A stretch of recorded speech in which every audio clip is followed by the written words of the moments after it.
E depois não me venham dizer que eu acreditava no Éder. É mentira. É mentira. Quando as pessoas dizem eu sabia que era o Éder que ia fazer. É mentira. Cristiano Ronaldo achava que quem tinha mais talento na base do esporte não era ele. Era um amigo do lado. E esse amigo acabou a carreira com metade dos troféus que podia ter ganhado, brigando com técnicos, sendo desperdiçado por clubes gigantes e ouvindo mais de uma vez que era um jogador impossível de treinar. Só que ele também levantou uma taça de Eurocopa, marcou um dos gols mais bonitos da história de uma Copa do Mundo, já com 35 anos. E ainda assim, até hoje, o nome dele vem sendo acompanhado da mesma frase: imagina se ele tivesse levado a sério. Hoje a gente vai entender porque Ricardo Quaresma é ao mesmo tempo um dos jogadores mais talentosos que Portugal já produziu e o maior exemplo de talento jogado fora que o futebol europeu já viu. Se você gosta de futebol de rua, daquele jogador imprevisível que faz coisas que ninguém treina, esse canal é pra você. A gente não fala só dos vencedores óbvios, a gente fala dos gênios que quase perderam o caminho. E hoje o nome é Ricardo Quaresma, da trivela impossível de ser defendida, apelido de cigano e cria de um bairro simples de Lisboa. Ele poderia ter sido o melhor jogador português da geração dele, mas não foi. E entender esse motivo é entender uma das maiores histórias da história do futebol moderno. Ricardo Quaresma cresce em Lisboa, num bairro popular, longe de qualquer estrutura de clube grande. Filho de pai português e mãe com raízes ciganas, cresce jogando bola na rua, aprendendo os dribles que depois ficaram famosos no estilo dele. As pedaladas e principalmente aquela batida de trivela com a parte de fora da chuteira, que virou praticamente uma assinatura pessoal. Ele entra para a base do Sporting Clube de Portugal, o mesmo clube que revelou na mesma época que um garoto magricelo chamado Cristiano Ronaldo. Os dois cresceram treinando lado a lado, e o mais impressionante é que muita gente dentro do Sporting, técnicos incluídos, enxergava Quaresma como o talento mais puro dos dois. Ronaldo tinha dedicação obsessiva, o físico que construiu com o tempo e a fome de treinar até exaustão. Quaresma tinha o dom, que parecia não precisar de treino nenhum. Ele fazia coisas em campo que simplesmente não se ensina. Em 2001, ainda muito jovem, Quaresma estreia no time principal do Sporting e rapidamente vira sensação.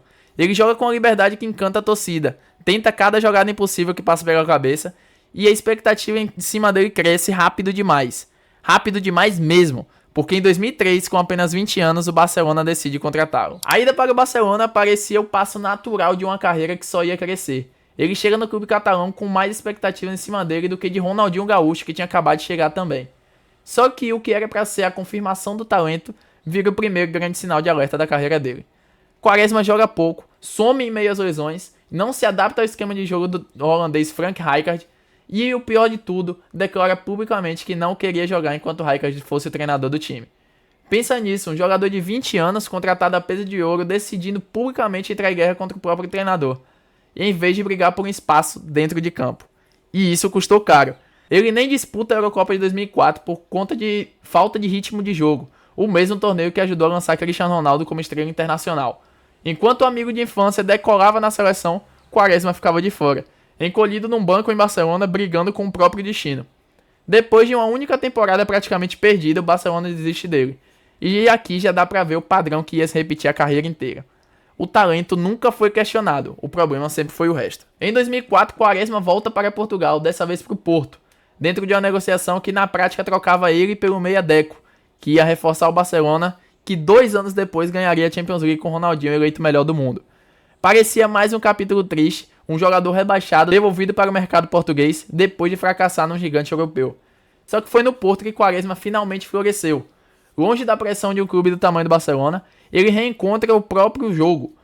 Vira ídolo máximo da torcida do Estádio do Dragão, conquista títulos de Primeira Liga, Taça de Portugal, Supertaça e desenvolve de vez aquela característica que ia virar marca registrada dele, a trivela. Um chute que parecia errado, feito com a parte externa da chuteira, mas que na mão dele virava arte. Bola curvando de um jeito que nenhum outro jogador do mundo fazia daquele tanto. Durante essa fase no Porto, ele também chama a atenção de um técnico específico, que na época comandava o próprio Porto antes de sair rumo à Inglaterra, José Mourinho. Mourinho sai do Porto rumo ao Chelsea, logo depois de ganhar a Champions League com o clube, mas guarda na cabeça a imagem daquele extremo imprevisível. E anos depois, quando já estava no comando da Inter de Milão, é o próprio Mourinho quem pede para contratar Quaresma. Em 2008, a Inter desembolsa mais de 18 milhões de euros para trazer Quaresma, a pedido direto de Mourinho. E na cabeça de qualquer torcedor aquilo parecia perfeito. Um técnico que já conhecia o jogador, que sabia lidar com as personalidades difíceis, reunindo forças com o ponta mais talentoso de Portugal desde Ronaldo. O começo até prometia. Na estreia pela Série A contra o Catania, Quaresma marca um golaço mostrando exatamente por que tinha sido contratado. Só que aquilo que parecia um encontro perfeito virou rapidamente um dos maiores desastres da carreira dele. Mourinho exigia disciplina tática rígida, posicionamento certo, sacrifício defensivo, exatamente o oposto do estilo de jogo de Quaresma, que vivia de improviso e liberdade. Os dois entraram em choque direto, Mourinho reclama publicamente da falta de esforço dele e tira ele do time, e Quaresma vira reserva praticamente fixo dentro de um elenco recheado de estrelas. O detalhe mais cruel de tudo isso é que na temporada seguinte à saída dele da Inter, o próprio time conquista a Champions League, Série A e a Copa da Itália, o histórico triplete sob o comando ainda de Mourinho. Quaresma até tem um nome ligado a esse período, mas já tinha sido emprestado para o Chelsea antes da conquista, vivendo a experiência de assistir de fora um dos times mais dominantes da história recente do futebol europeu. Um time que ele poderia ter ajudado a construir se as coisas tivessem sido diferentes dentro do vestiário. O empréstimo para o Chelsea, aliás, também não muda a história. Ele joga pouco, não convence e volta para o mercado como um jogador carimbado. Muito talento, mas difícil de administrar. Era exatamente o tipo de etiqueta que persegue o jogador pelo resto da carreira. Porque técnico nenhum quer arriscar o vestiário por um único nome, por mais genial que ele seja com a bola nos pés. Depois da Inter e do Chelsea, a carreira de Quaresma parecia estar em queda livre. Foi então que ele encontra o lugar onde finalmente conseguiu jogar sem o peso da pressão de ser o próximo grande nome europeu. Ele assina com Besiktas na Turquia e lá, longe dos holofotes das grandes ligas, ele simplesmente joga o futebol que sempre soube jogar, sem cobrança de disciplina, tática engessada e sem a comparação direta com Cristiano Ronaldo. No Besiktas ele vira ídolo absoluto, ganha títulos, encanta a torcida turca com as mesmas jogadas de rua que fizeram sucesso desde o tempo do Sporting e reconstrói a reputação aos poucos. Ele passa por duas passagens diferentes pelo clube turco e é justamente nesse período de instabilidade, jogando livre e feliz, que a seleção portuguesa volta a confiar nele com regularidade. E é aqui que a história de Quaresma dá uma volta mais bonita. Depois de anos entrando e saindo da seleção, sempre com a etiqueta de jogador difícil, ele se torna peça importante do elenco português na disputa da Eurocopa de 2016, na França. Portugal não faz uma campanha de deslumbrar ninguém na fase de grupos, se classifica até em terceiro lugar do próprio grupo e enfrenta críticas duras ao longo do torneio. Mas na parte decisiva da competição é justamente Quaresma quem aparece. Nas quartas de final contra a Polônia, o jogo termina empatado e vai para os pênaltis. E é Quaresma quem bate a cobrança decisiva e o pênalti que classifica Portugal para a semifinal. O jogador que tinha sido dispensado pelo Barcelona, humilhado pela Inter, rotulado como problemático em praticamente todo lugar por onde passou, estava ali, com responsabilidade de uma cobrança decisiva de Eurocopa nos pés e não tremeu. Portugal segue até a final contra a França, jogando na casa do adversário. Cristiano Ronaldo sai machucado ainda no início da partida, chorando à beira do gramado. E o time inteiro parecia se reorganizar sem o maior nome da equipe. O jogo vai para a prorrogação e Éder é quem marca o gol do título. Mas o caminho até aquela final, com direito a pênalti decisivo batido justamente por Quaresma, é parte fundamental da conquista. Ricardo Quaresma, o garoto de Portugal que via como talento igual ou maior que Cristiano Ronaldo lá na base do Sporting, se torna campeão europeu com o próprio Ronaldo como capitão do time. Mas com sua própria digital cravada numa das conquistas mais importantes da história do futebol português. Se você acha que a história termina aí, tem ainda um capítulo e pouco mais estranho de todos. Em 2018, já com 35 anos, Quaresma disputa a primeira Copa do Mundo da carreira dele.